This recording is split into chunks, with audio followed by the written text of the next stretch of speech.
Hello and welcome to my YouTube channel. I am your soul friend and we will be discussing current events and relationships here on my channel. Additionally, we will review and unpack scripted and reality television shows. Please like, comment, and subscribe to my channel. Drop down in the section and leave your thoughts in a safe space.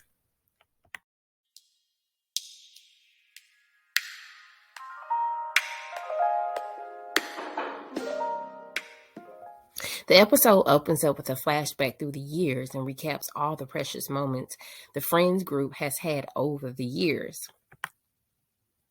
Then we see Harper getting ready to take the stage to discuss his book release in 2024. He discusses how he focused on money in the past, but has since learned that relationship, friendships, and careers take work. So we're definitely going to see, what has taken place for him to actually reflect on why work, friendships, and careers, they take work. We're taken back into 2015 and we meet Shelby on the Watch What Happens Live show with Andy Cohen. As you know, many housewives visits Andy's show to discuss the reality TV shows. Andy asks Shelby about quitting getting married, and of course she deflects and she says she's okay with him getting married. And then Andy shows a clip or a flashback showing Shelby destroying Quentin's office and confronting him about getting married. We're then introduced to Nicole Erie Parker's character, and she's also known as like this unicorn. She is supposed to be this rich mogul that he is marrying. In the next scene, Harper receives a telephone call about his first book, Unfinished Business, being turned into a movie.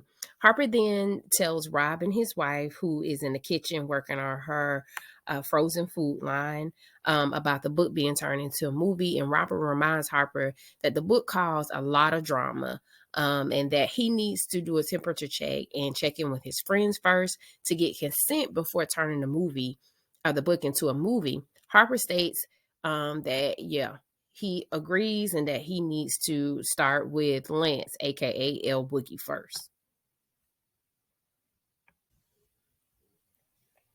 After Harper has a conversation with Robin, they meet up with Candace and Julian, aka known as Murch. And then Candace discusses she's overwhelmed with her schools. We find out that she has opened up 2 new schools, and she said she just needs just another change of scenery. Just being principal and just running schools. And so then Robin tells Candace about the movie, and then Candace remembers that the book kind of exploited their friendships. And then we learned that, Murch and Candace's daughters are a little bit older. So Murch and Candace's daughter reminds her mom, that she was a stripper in college. And then Candace's young daughter says, what is a stripper? And then Harper mentions to Candace, that she's being honored for her 2 new schools and has won Educator of the Year. Murch finally shows up after he says he's okay about being Quentin's best man. So he's a little salty about Harper being asked to be Quentin's best man. But we all see that he is upset. So Murch and Candace's older daughter asked, about, them going on their trip. And then that's when we learned that the wedding is a destination wedding. And then she asks if her parents are going to have sex. And then the younger daughter asks, what is sex? And then Murch explains to the youngest daughter that sex is just like a yummy dessert. So the gang is all meeting up and getting acquainted.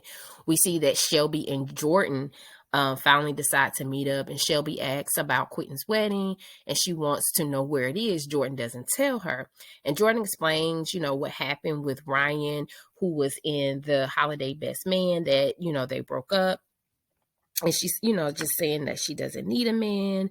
And Jordan has been spending a lot of time with Lance's kids and focusing on her work. And Shelby asks, how are the kids doing? And then Jordan responds by saying, and kind of looks off. So that's kind of giving us an indication that something is going on with Lance's kids. So we'll find out later what's going on with the kids. Meanwhile, Murch and Harper catch up with Lance, and Lance is in a hotel room with two twin strippers.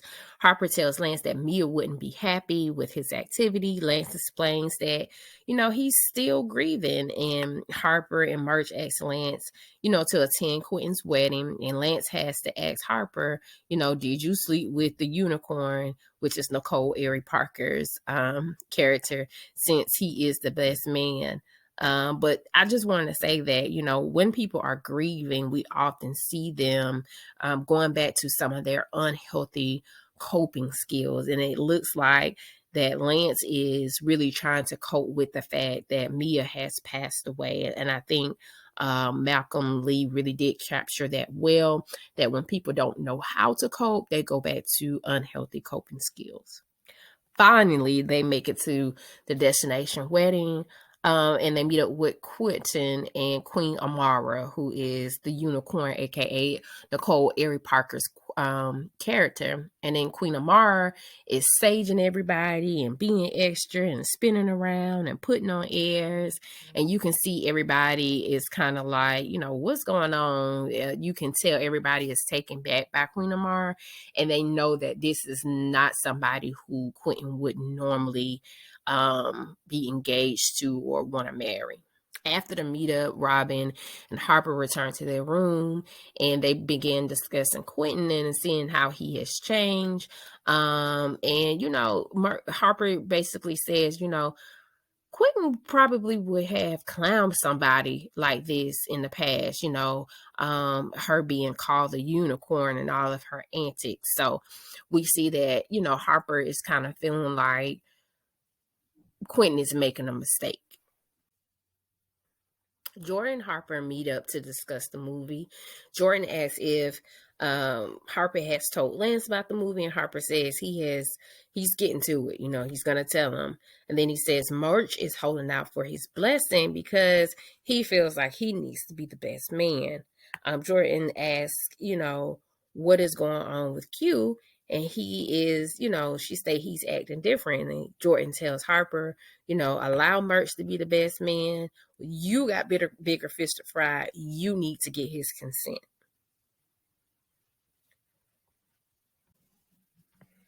The guys meet up later.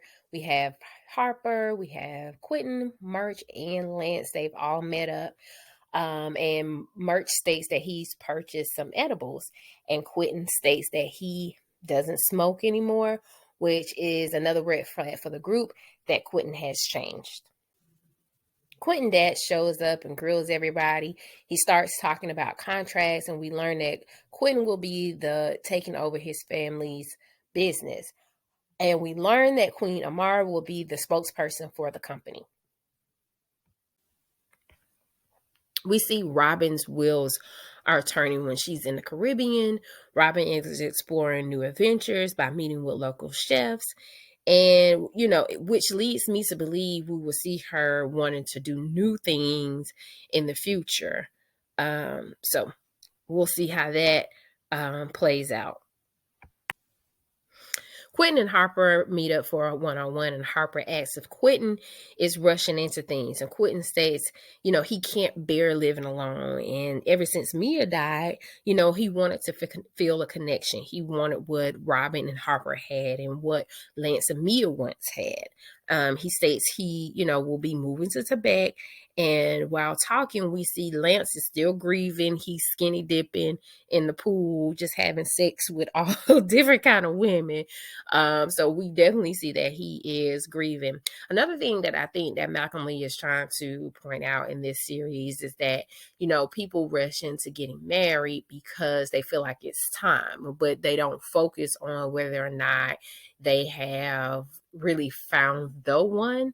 And so that's what it seems like Quentin character is portraying, that, okay, it's time. It's my time now to get married. I've seen everybody else get married. My friends have gotten married. So we're definitely going to see what happens. That night, the gang meets up for dinner, and Harper tells Murch, Candace, and Robin he can't believe Quentin is getting married and moving to Tibet.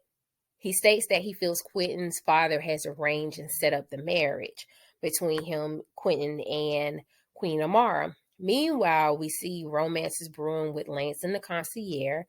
Harper finally gets around to asking Lance for his blessing to turn the book into a movie, and Lance gives his blessing. The guests are all seated, and the gang starts discussing that something seems off about Quentin and this marriage. Lance overhears Harper talking about the marriage and asks if Harper is planning to derail another wedding. As we know, back in the first movie, Harper played a big role in that marriage almost being derailed. And so Harper says that, Quentin is not thinking clearly and that, he only wants the best for Quentin. And Lance says Quentin has always been a good judge of character.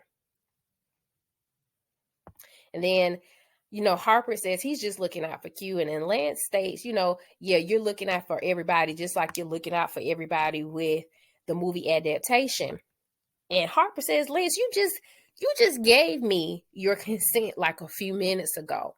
And then Harper lets the group knows that nothing is finalized, that he's trying to get everybody's consent and he wants everybody's blessing. And then Lance gets angry and says, you cannot get everybody's blessing. Mia isn't here. Lance become angry and he said he doesn't want to be reminded of everything he lost.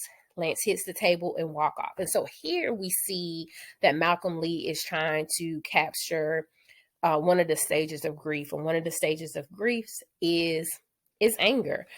Sometimes people who are grieving become very angry. Murch states, had he had been the best man, none of this would happen. And Candace is like, Murch, you just need to just simmer on down. And then we see Shelby shows up to the rehearsal dinner uninvited. And so then we'll go into episode 2.